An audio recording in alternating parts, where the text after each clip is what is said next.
Olá, o Cidadania de hoje vai falar sobre ebiatria, especialidade médica que cuida dos adolescentes. Segundo a Organização Mundial de Saúde, a adolescência vai dos 10 aos 19 anos, uma fase cheia de transformações físicas e psicológicas. Quem conversa com a gente sobre o assunto é a médica ebiatra Beatriz Bermudes.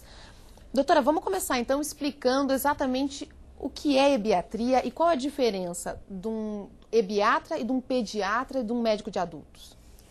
Então, a ebiatria é uma parte da pediatria. Então, o pediatra deve atender dos 0 até os 19 anos, 11 meses e 29 dias. Porém, nem todos os pediatras gostam de atender, às vezes, os adolescentes. Então, não se sentem preparados e, por isso, existem cursos de especialização para prepará-los para esse atendimento.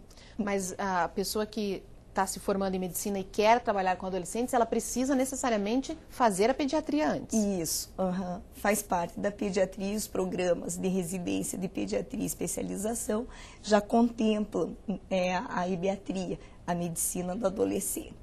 E por que é necessário ter um ebiatra, um médico específico para os adolescentes?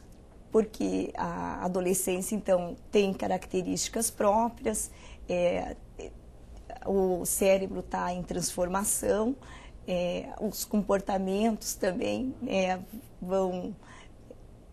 são diferentes e eles precisam, então, ter um acompanhamento assim particularizado. Tem um pico de transtorno mental na adolescência. Então, tem características próprias do adolescente que a gente chama de síndrome da adolescência normal, que são 10 itens, né, que é a evolução da sexualidade, aquela dificuldade de lidar com o tempo, né, que os adolescentes têm, as mudanças de humor que são próprias da adolescência, também a perda assim, do papel social, né? Deixa de ser criança, vai ter um outro papel na sociedade, na família, na escola, né? Tem que ter um comportamento adequado. Também as crises religiosas, né? Às vezes da extrema fé ao ateísmo, né? Então, tudo isso daí faz parte assim da adolescência. E, na verdade, o ebiatra ele não está preparado, então, apenas para tratar o adolescente fisicamente, mas as questões psicológicas acabam sendo até mais comuns às vezes. Às vezes essa que é um dos motivos que a família, né, leva o filho, o adolescente à consulta. Também, né, a acne incomoda, né, a rinite, as outras doenças mesmo, né, que são próprias da adolescência ou não, mas que continuam, né, e têm que ser tratadas para ter qualidade de vida. Agora, doutora, geralmente as pessoas quando têm alguns problemas, mesmo o adulto, o adulto acaba seguindo essa mesma regra, digamos assim, para o adolescente, que tá com problema de pele, vai no dermatologista, tá com problema ginecológico, vai no ginecologista. De repente, o que é mais indicado? É a criança ou adolescente ir num médico específico ou ir no ebiatra antes? Que nem o clínico geral para os adultos, o pediatra para as crianças e adolescentes, é um atendimento de saúde integral. Então, não vai só tratar, às vezes, de uma queixa pontual, né? Como, por exemplo, a gente está falando agora da acne. Vai ver também o todo. E é importante, às vezes, ver como um todo, né? E que é mais ou menos um conceito de medicina da família. Isso. Que vê a pessoa como um todo, não apenas o problema específico. É verdade. Então, fica um atendimento melhor também de promoção de saúde e prevenção de outras doenças. E o adolescente se sente melhor? Porque o adolescente, a partir de uma certa idade, não gosta de ir ao pediatra, mas ainda não pode ir ao médico do pai ou da mãe. Que também vai ter, às vezes, um enfoque que não é próprio para ele. E o ebiatra, ele pode depois até ir sozinho, né? Dependendo da idade, da autonomia que ele já for conquistando, ele pode estar indo, né? Se ele tem aquela responsabilidade com ele, pode estar indo nas consultas, por vezes até desacompanhado, e os pais podem ter um vínculo, ainda vão ter aquele vínculo com o profissional. Que é isso é uma coisa acho que é importante clínico. a gente falar. Então, o adolescente, quando ele vai no ebiatra, ele entra no consultório sozinho ou acompanhado dos pais? Então, é uma consulta de vários momentos, né? Ele tem partes da consulta que podem ser com os pais e parte que é só dele, né? Ele E pode até o ficar momento sozinho. até só dos pais, dependendo do contexto da consulta. Agora, existem poucos ebiatras ainda no Brasil e no Paraná. No Brasil, então, a ebiatria começou na década de 70, mais em São Paulo, no Rio, em algumas cidades do Nordeste, do Sudeste, aqui do Sul. Mas desde 1900, do começo dos anos de 1900, ela existe no mundo. E existem pesquisas que são só de adolescentes, né? Começou em Stanford e foi indo pela Europa, pelos Estados Unidos, Canadá, etc. E no Brasil, mas no Brasil a pessoa que vai procurar um ebiatra, ela tem um pouco de dificuldade ainda de encontrar um profissional, no Paraná pelo menos.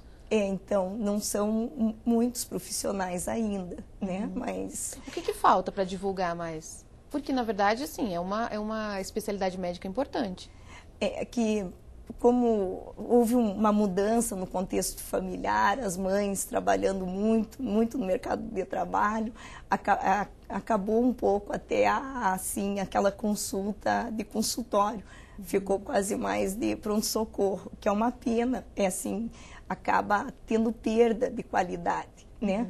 De pronto-socorro é muito pontual, não vê como um todo a pessoa, né? Vê aquele momento. E quais são os principais problemas dos adolescentes? Você falou da acne, mas o que mais que você vê no consultório? Então, problemas alimentares, outros tipos de lesões de pele, as alergias, a asma, a rinite, a cefaleia é assim, bem comum também, a tontura, né? Os desmaios, que até o aparelho cardiovascular é o último a se adequar naquele corpo todo novo. A pressão para ficar mais perto da pressão de adulto é lá pelos 18 anos. Então, nessa etapa é interessante que o adolescente se alimente a cada 3 horas, que ingira bastante água nos intervalos, porque é fácil, assim, ter tontura, né, e ter um baixo débito, assim, né, faltar um pouquinho de líquido e ele acabar desmaiando. E às vezes, se a pessoa vai num médico de adulto, já pode ser diagnosticado com alguma doença que nem tem. Fazendo uma série de exames que nem precisa, é verdade. Né? E a questão sexual? A sexualidade também é tratada no consultório? Então, outra causa, né, são os distúrbios menstruais, né? A irregularidade, a dismenorreia, a dor, né? Cólica, também são queixas, assim, frequentes. E o adolescente deve ir ao ebiatra, não ao ginecologista, a menina, né, no caso. Então, por primeiro, sempre procurar um médico que veja como um todo, né? A gente falou dessa questão da menstruação, mas a questão sexual no sentido de primeira vez, como lidar com a sua sexualidade, isso tudo é tratado no consultório também? Então, a parte das questões das sexualidades tanto pelo pediatra como pelo ginecologista, urologista, né? Depende do enfoque, né? E tem que ter né? À medida que a pessoa vai transformando o corpo, vai tendo vida sexual ativa ou não, né? É interessante ter um profissional especialista, né? Junto. E para começar a vida sexual, existe uma idade recomendada pelos médicos ou que a criança já está pronta, o adolescente já está pronto a partir de uma idade? Tem que correr as duas coisas, né? Os valores, né? A parte mesmo do amadurecimento e a parte porque tem que se cuidar, né? Não só nas questões da gravidez, como também das doenças sexualmente transmissíveis. E até interessante, tem uma vacina que os adolescentes devem estar fazendo, que é contra o HPV, né? Que não é só a AIDS que atrapalha, tem uma série de doenças sexualmente transmissíveis e tem até a vacina do HPV que evita o câncer de colo de útero nas meninas, né? E o de pênis nos meninos, mas também as verrugas. E essa vacina pode ser tomada já com que idade? O ideal é antes, então, de ter vida sexual ativa. né? São 3 doses, o intervalo da primeira para a última dose são 6 meses. Tem 2 marcas disponíveis no mercado, ainda não está no sistema público. Entendi. Uma delas a partir de 9 anos, né? A outra um pouquinho mais tarde. Já dá para tomar a partir dos 9 anos. O ideal é que espere mais. Espere, isso, e converse, seja construído também um diálogo em família, né? E a prevenção nas questões do adolescente é só nessa questão sexual ou não? Não, então, o uso indevido de drogas também tem que ser abordado, né? Drogas lícitas, ilícitas. Tudo isso é falado no consultório? Isso. Também, vamos mostrar aqui, né? O Ministério da Saúde, em 2009, lançou a caderneta da adolescente e do adolescente. Então, essa do Ministério, né? Isso. Da Saúde. Da Saúde. Então, tem aqui a identidade, tem uma série de informações. Que é como se fosse aquela caderneta da criança. Isso. Só que voltada para adolescente. Tem datas de vacinas, isso tudo? Tem aqui, tem as vacinas. Que são... Aqui, para marcar as vacinas. Que a gente não... Às vezes a pessoa não lembra, os pais não lembram que o adolescente também precisa tomar vacina. Adolescente, adulto mesmo ainda tem vacina, tem os gráficos para acompanhar o crescimento.